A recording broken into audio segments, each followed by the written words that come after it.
నంద్యాల జిల్లా డోన్ సమీపంలోని 19 కోట్లతో చేపడుతున్న అంతర్జాతీయ డ్రైవింగ్ శిక్షణ పరిశోధన సంస్థ నిర్మాణ పనులను త్వరితగతిన పూర్తి చేయాలి అంటూ యువతకు కనీసం 30,000తో మంచి ఉద్యోగాలు పొందే అవకాశం ఉందని చెప్పారు.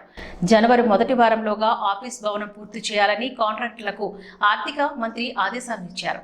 రాళ్లను పీల్చే దశలోని ఉన్న కీలక పనులు కూడా సత్వరమే పూర్తి చేయాలంటూ హితవు పలికారు. ట్రాక్ సహా కీలక పనులను పూర్తి చేయడం కోసం మానవ వనరులను పెంచుకోవాలంటూ సూచించారు.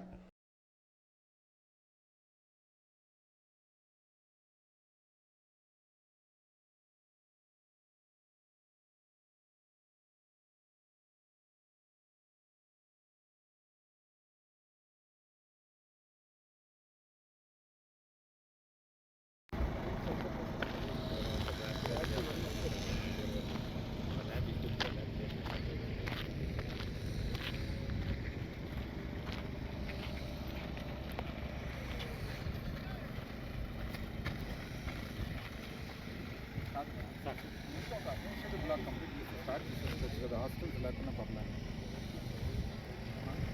ఏం కష్టం